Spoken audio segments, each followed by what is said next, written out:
Assalamualaikum warahmatullahi wabarakatuh. Selamat datang pada pembelajaran pendidikan agama Islam dan budi pekerti. Pada kesempatan kali ini kita akan mempelajari mujahadah an-nafs, husnudzon dan ukhuwah. Selamat mengikuti. Nama Asad Hafid, SPDI kelas B1. Judul video materi pelajaran kelas 10 Mujahadah an-nafs, husnudzon. Pada kesempatan kali ini kita mempelajari kontrol diri atau mujahadah an-nafs, husnudzon atau berprasangka baik, dan ukhuwah atau disebut dengan ukhuwah Islamiyah atau persaudaraan dalam Islam.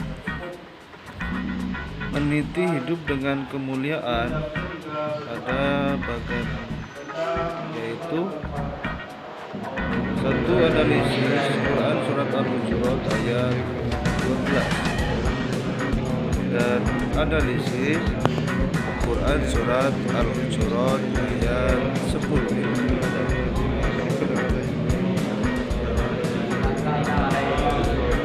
Diketahui dan diperolehnya nilai dan perilaku. Hidup mulia dengan pengendalian diri, hidup mulia dengan prasangka baik atau husnudzon, dan hidup mulia dengan persaudaraan atau ukhuwah. Mengkritisi sekitar kita. Cermati gambar dan wacana berikut. Gambar 6.2 itu ada alam adalah anugerah Allah Subhanahu wa taala yang harus dijaga. Gambar 6.3 tetap berbaik sangka kepada Allah Subhanahu wa taala walaupun sedang sakit. Gambar 6.3 berikan hadiah kepada orang lain sebagai tanda persaudaraan. Memperkaya hazanah peserta didik. 1. Pengendalian diri atau mujahadah an-nafs. Pengendalian diri atau kontrol diri adalah menahan diri dari segala perilaku yang dapat merugikan diri sendiri dan juga orang lain, seperti sifat serakah atau tamak. Dalam literatur Islam, pengendalian diri dikenal dengan istilah as-saum atau puasa. Puasa adalah salah satu sarana mengendalikan diri. Hal tersebut berdasarkan hadis Rasulullah SAW yang artinya, wahai golongan pemuda, barang siapa dari antaramu mau menikah, hendaklah dia menikah. Yang demikian itu amat menundukkan pemandangan dan amat memelihara kehormatan. Tetapi barang siapa tidak mampu, maka hendaklah dia puasa, karena puasa itu menahan nafsu. 2. Prasangka baik atau husnudzon. Prasangka baik berasal dari kata bahasa Arab yaitu husnu yang artinya baik dan dzon yang artinya prasangka. Jadi prasangka baik atau positive thinking dalam terminologi Islam dikenal dengan istilah husnudzon. Istilah husnudzon adalah sikap yang selalu berpikir positif terhadap apa yang telah diperbuat oleh orang lain.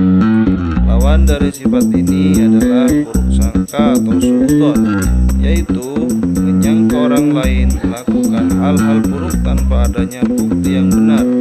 Dalam ilmu akhlak, husnudzon dikelompokkan ke dalam 3 bagian, yaitu husnudzon kepada Allah Subhanahu wa taala, husnudzon kepada diri sendiri, dan husnudzon kepada orang lain. Prasangka baik adalah sifat yang sangat penting untuk dimiliki oleh setiap orang yang beriman. Sebaliknya, prasangka buruk adalah sifat yang harus dijauhi dan dihindari. Mengapa demikian? Dapatkah kamu menjelaskan dan menjelaskan dampak positif dari perilaku husnudzon serta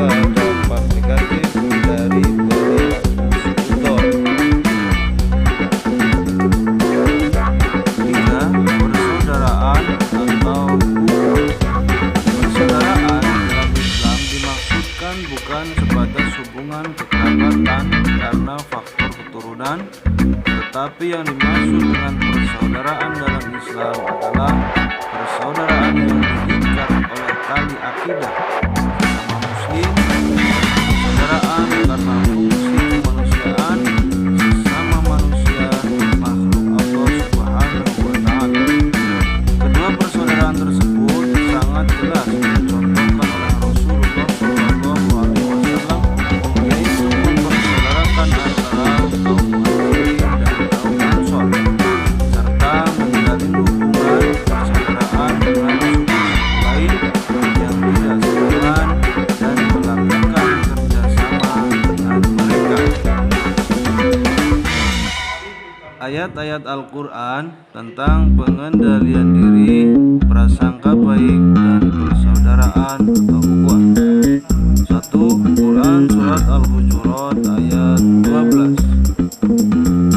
Mari ikuti suara saya. A'udzu billahi minasyaitonir rajim. Bismillahirrahmanirrahim. Ya ayyuhalladzina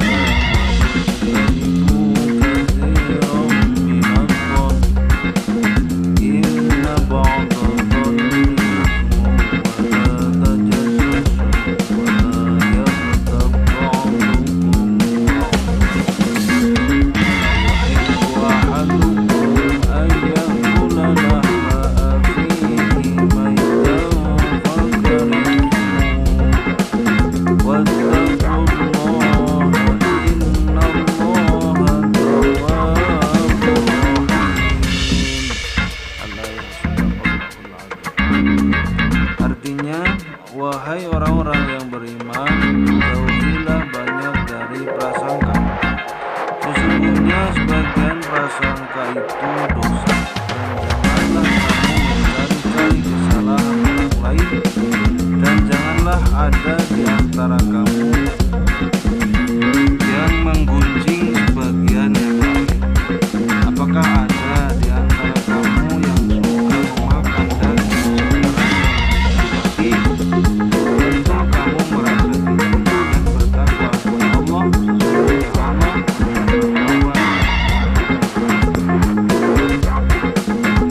Hukum tajwid. Lafal ya ayyuhalladzina adalah mad jaiz munfasil karena ya dibaca panjang 3-5 harokat.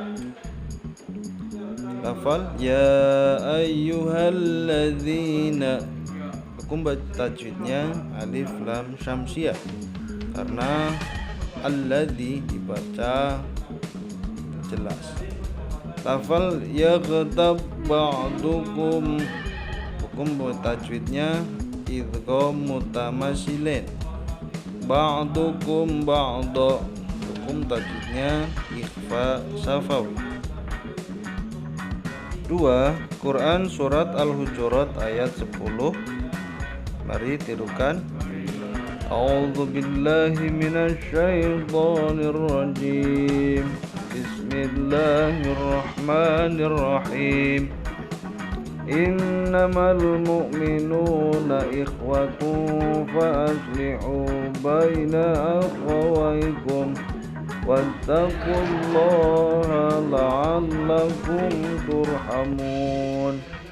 Artinya, sesungguhnya orang-orang mukmin itu bersaudara, karena itu damaikanlah antara kedua saudaramu yang berselisih, dan bertakwalah kepada Allah Subhanahu wa Ta'ala agar kamu mendapat rahmat.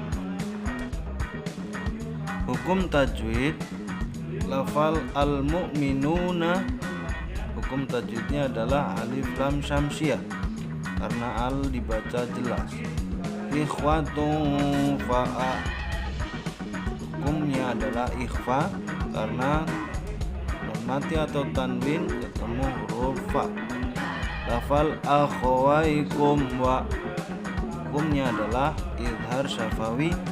Wattaqullaha, hukumnya adalah tafkhim karena karena lam jalalah dibaca jelas.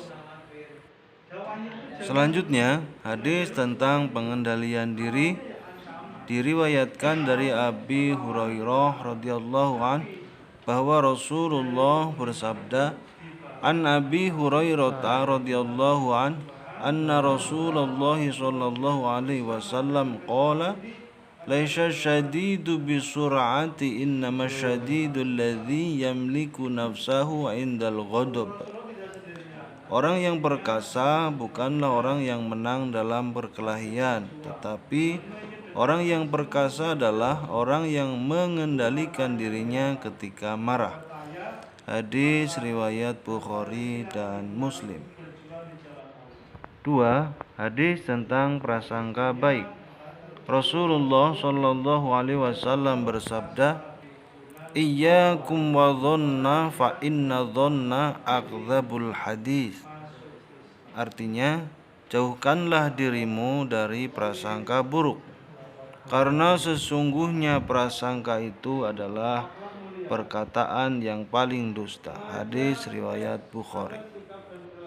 Hadis tentang persaudaraan diriwayatkan dari Nu'man bin Bashir radhiyallahu an bahwa Rasulullah bersabda, anin Nu'man bin Bashir radhiyallahu anhuma qala Rasulullah sallallahu alaihi wasallam mathalul mu'minina fi tawaddihim wa tarahumihim wa ta'atufihim mathalul jasadi idza ishtaka minhu 'udwun lahu sa'irul jasadi bis-sahri wal humma.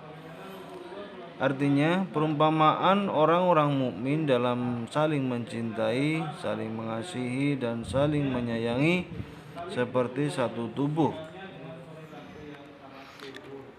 Apabila satu organ tubuh merasa sakit, akan menjalar kepada semua organ tubuh, yaitu tidak dapat tidur dan merasa demam. Hadis riwayat Muslim. Pesan-pesan mulia, simaklah kisah berikut, kemudian cermati secara seksama pelajaran yang terkandung di dalamnya. Kisah Habil dan Qabil. Qabil adalah salah seorang anak Nabi Adam alaihissalam yang bersaudara kembar dengan Iklimah. Sementara Habil adalah anak Nabi Adam yang bersaudara kembar dengan Labuda. Iklimah terlahir dengan paras yang cantik, sementara Labuda tidak secantik Iklimah. Semua keturunan Nabi Adam hidup damai sampai mereka dewasa. Kemudian turun perintah Allah Subhanahu wa taala agar Nabi Adam menikahkan anak-anaknya. Allah Subhanahu wa taala memerintahkan agar anak yang terakhir sebagai saudara kembar harus dinikahkan dengan anak kembar yang lainnya. Dengan ketentuan tersebut, Qabil harus menikah dengan Labuda dan Habil menikah dengan Iklimah. Kemudian saat itu timbul kedengkian dari Qabil karena menikah dengan Labuda yang tidak secantik Iklimah, dan terjadilah kedengkian yang dipengaruhi oleh setan. Akhirnya Qabil melakukan pembunuhan yang pertama di muka bumi ini dengan memukul kepala Habil memakai batu. Dan saat itulah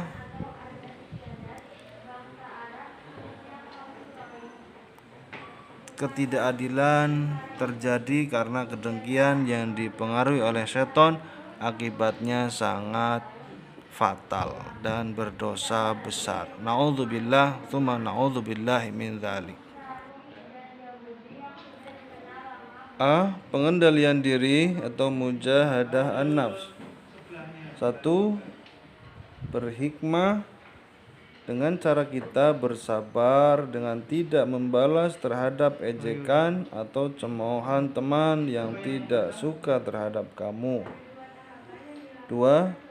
Mengandung hikmah pengendalian diri, yaitu dengan cara memaafkan kesalahan teman dan orang lain yang berbuat aniaya kepada kita. 3. ikhlas terhadap segala bentuk cobaan dan musibah yang menimpa, dengan terus berupaya memperbaiki diri dan lingkungan. 4. Menjauhi sifat dengki atau iri hati kepada orang lain dengan tidak membalas kedengkian mereka kepada kita. Kita lihat dengan seksama gambar 6.5, yaitu mentaati tata tertib di mana saja berada merupakan perilaku mulia. Berikut adalah perilaku mulia yang dapat kita terapkan dalam kehidupan sehari-hari berhubungan dengan mujahadah an-nafs. B. Perilaku mulia yang dapat kita terapkan dalam kehidupan sehari-hari berhubungan dengan sifat husnudzon. 1. Memberikan apresiasi atas prestasi yang dicapai oleh teman atau orang lain dalam bentuk ucapan atau pemberian hadiah.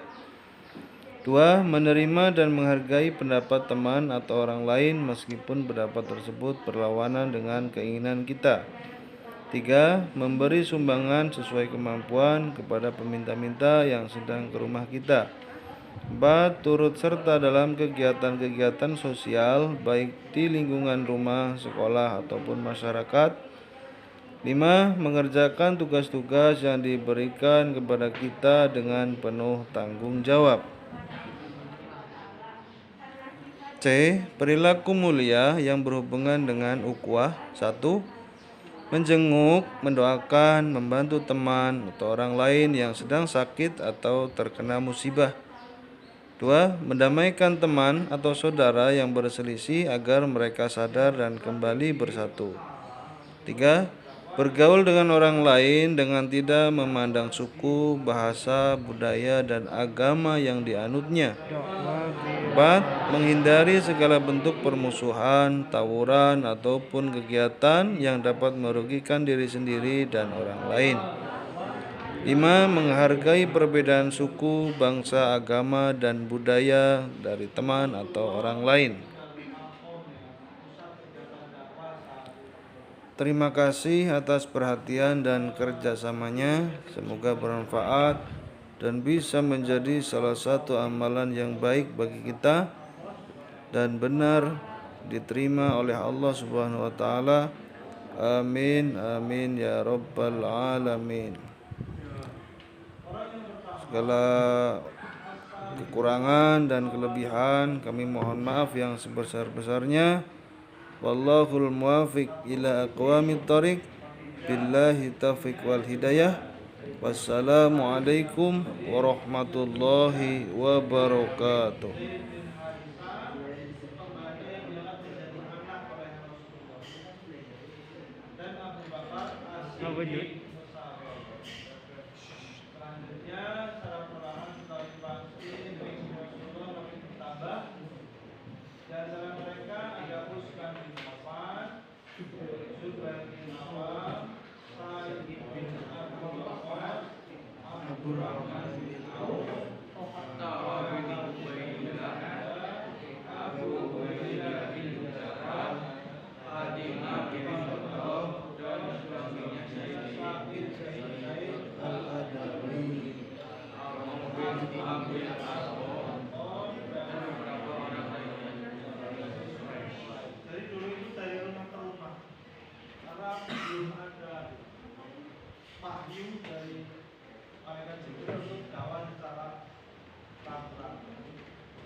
Jawaban atas pertanyaan tersebut diantaranya adalah sebagai berikut ya. Pertanyaannya, Arab itu mengapa kuat ya? Bagaimana cara Islam dapat diterima di antara mereka yang sebelumnya terbiasa dengan adat masyarakat Arab yang begitu mengapa kuat? Bagaimana mereka meyakini agama baru yang dibawa oleh Rasulullah sebagai agama yang paling benar dan sempurna dan menjadi kaum nabinya? Bagaimana pula reaksi orang-orang yang mengetahui bahwa mereka telah meninggalkan agama yang Pindah. Tukeran. satu pribadi Rasulullah.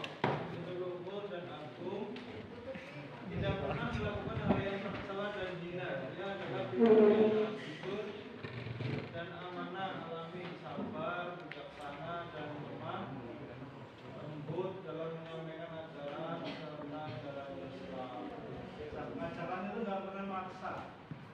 La ikraha fiddin. Tidak ada paksaan dalam hal agama. Termasuk datang ke Pulau Jawa. Zaman dulu kan agamanya belum Islam, tapi masih Hindu, masih animisme. Tapi kenapa sekarang menjadi agama terbesar di seluruh dunia? Karena adalah keteladanan Nabi Muhammad Sallallahu alaihi wasallam. tidak memaksa, sukarela, sabar, dengan kesabaran.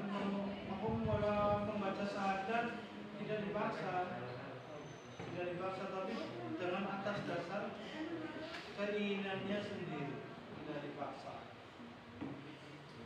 Kemudian ajaran Islam rasional, logis, dan universal. Menghargai hak manusia, memberikan hak yang sama, keadilan dan kepastian hidup setelah mati. Itu sudah pasti.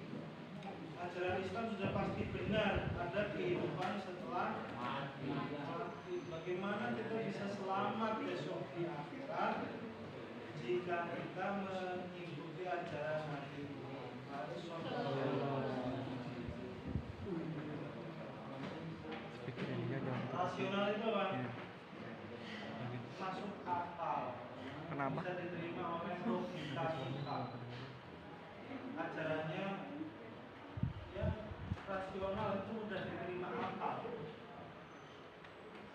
Oh, menyembah kepada selain Allah SWT, selain itu tidak rasional. Yang ketiga, menyempurnakan ajaran-ajaran sebelumnya, yaitu ajaran-ajaran yang dibawa oleh para rasul terdahulu, berupa menyembah terhadap Allah SWT, berbuat baik terhadap sesama, menjaga kerukunan, larangan perbuatan tercela seperti membunuh, berzina, dan lain sebagainya. Jadi disempurnakan dari agama-agama yang terdahulu. Ada kitab Injil, kitab Zabur, Taurat, awalnya ya tauhid, tapi ketika berkembang selama perkembangannya mengalami perubahan oleh tangan manusia, tidak tauhid lagi. Makanya oleh Allah disempurnakan dengan ajaran Al-Quran untuk kembali memeluk ajaran tauhid. Kesadaran akan tradisi dan kebiasaan lama yang begitu jauh dari nilai-nilai ketuhanan dan nilai-nilai kemanusiaan. Yang kedua, dakwah secara terang-terangan atau disebut al-dakwah bil al-jahr. Al-jahr itu artinya terang-terangan. Dimulai ketika Rasulullah menyeru kepada orang-orang Mekah. Ia berdiri di atas sebuah bukit dan berteriak dengan suara lantang memanggil mereka. Maka keluarga Quraisy menyambut suaranya, kemudian ia berpaling kepada sekumpulan orang sambil berkata, "Wahai orang-orang, apakah kalian percaya jika saya katakan bahwa musuh ada sekalian telah bersiaga di sebelah bukit Sofa ini dan berniat menyerang nyawa di antara kalian?"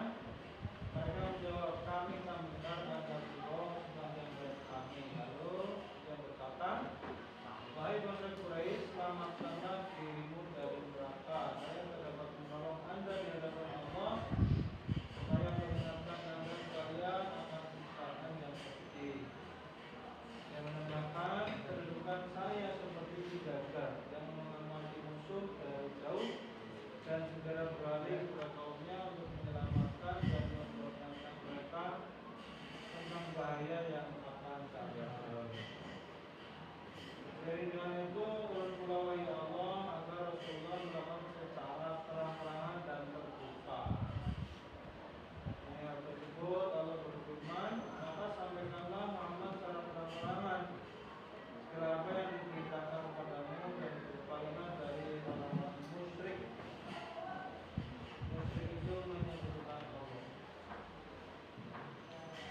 turunnya ayat ini Asy-Syu'ara ayat 214 itu Rasulullah mulai dakwahnya secara terang-terangan di depan mimbar, di depan orang banyak, di tengah perkampungan.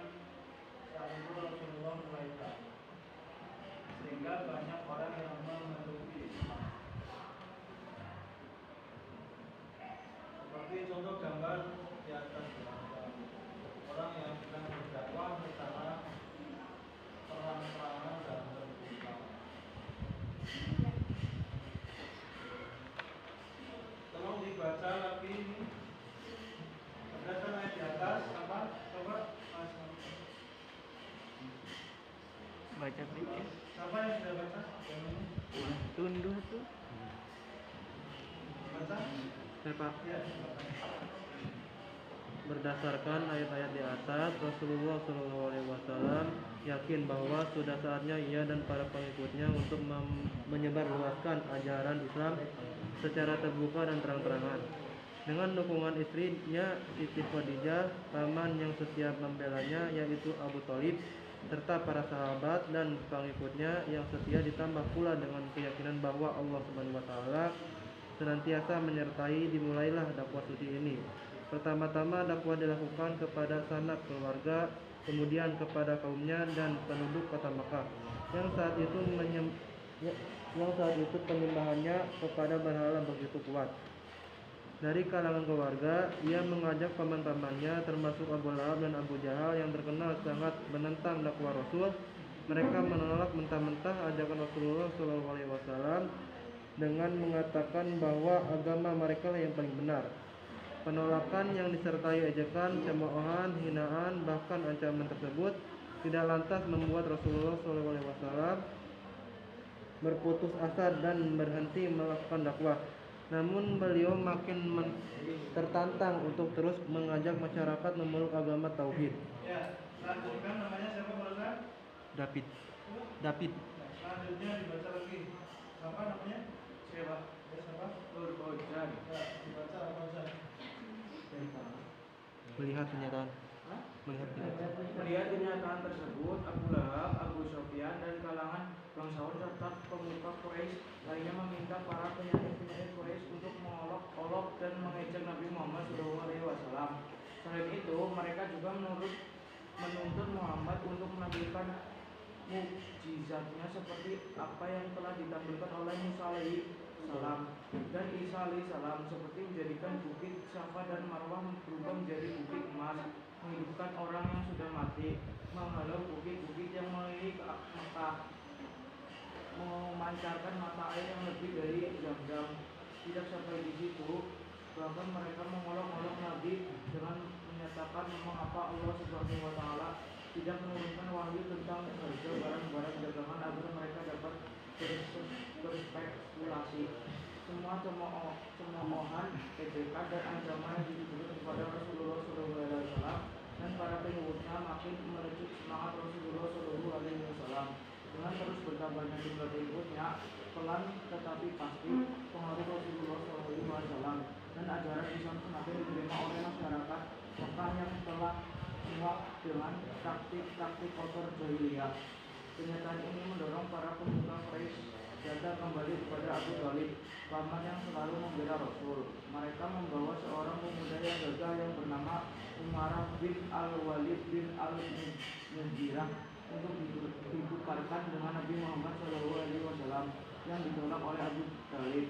Nabi Muhammad SAW terus saja berdakwah. Ya, jadi ketika itu ada seorang paman yang membantu dakwah Nabi, namanya Abu Thalib. Abu Thalib pamannya itu diajak tukaran sama Nabi Muhammad waktu kecil. Karena anakmu kalau anakmu dia terus diasuh secara bertukar. Tapi Abu Thalib menolak karena Nabi Muhammad sejak kecil sudah bisa terdapat ciri-ciri kenabian. Bahkan oleh pendeta Surakoh, namanya pendeta Buhairah, itu diwasiatkan dijaga anak ini baik-baik. jangan sampai terancam, jangan sampai tidak aman, jangan sampai celaka. Kemudian Abu Talib mengiyakan, baiklah saya akan jaga Nabi Muhammad sejak kecil sampai dewasa dengan sebaik.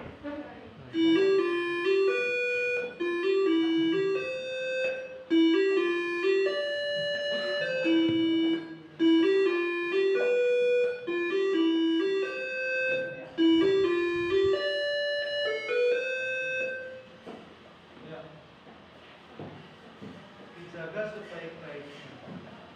Ternyata benar, Nabi Muhammad besar seorang yang berpengaruh di dunia dengan menyebarkan kebenaran. Untuk ketiga kalinya, para pimpinan Quraisy silakan dibaca lagi saminya siapa namanya? Siapa? Uspri. Usri, baca.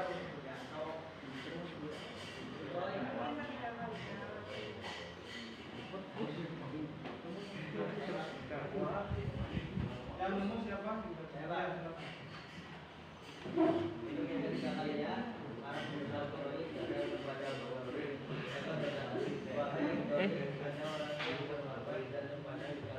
Air matahari mana? Mana? Apa? Hah?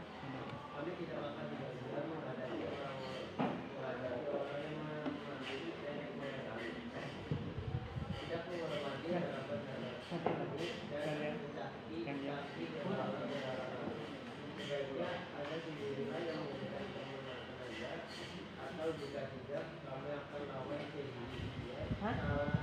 Apa? 30.